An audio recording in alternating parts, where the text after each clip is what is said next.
got a couple of questions here. Lindsay, while it's sort of fresh on our minds here, I have a question for you that says, we were told in our county that YQCA was mandatory. Is that correct?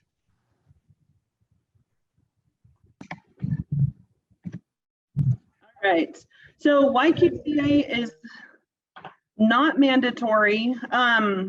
It is, I mean, if you want to show at one of the shows that requires it, then yes. NJLS does require it now as the youth quality assurance, so you do have to take it. But as far as a county requirement, that's not something that I'm pushing down as the state director of the program. It's not something that the YQCA board pushes as well. So that would be a county decision. And you know, if it's cost prohibitive, I would encourage the coupon codes as part of that. But no, that's not something that I require. Great, thank you. This one is for Dr. Fonseca. So Mozart, you can cue yourself back in there if you would, please. You have to allow my video again.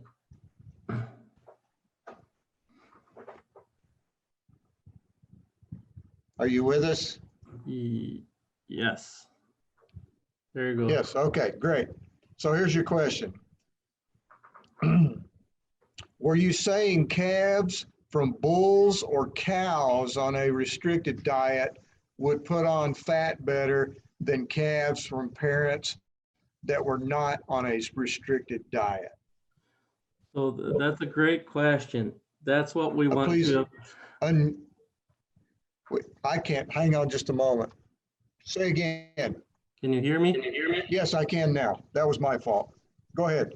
So a great question. That's what we want to evaluate. That will be the next step now. So we've got the semen and then we need to AI a bunch of cows now to see if that's going to happen. So we do not know if will increase or it will be most likely the offspring will have it will be easier for them to be obese, which in that case will be depositing a lot of fat, or if it will be easier for them to get sick because it could affect the immune system of those animals.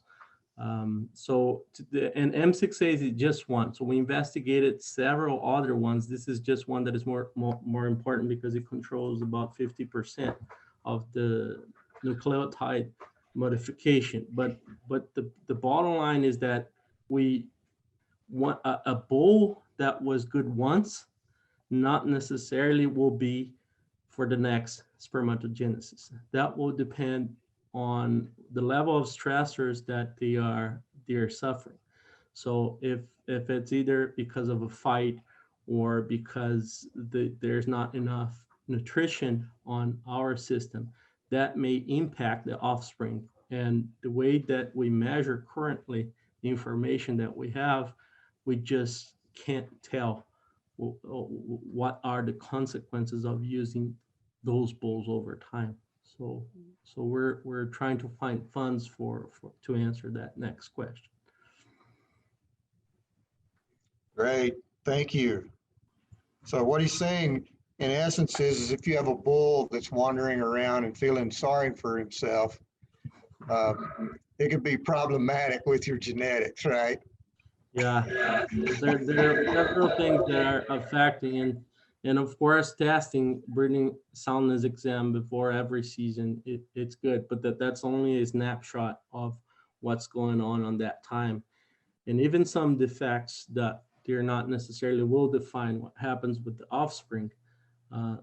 And to be able to get those are extremely expensive procedures.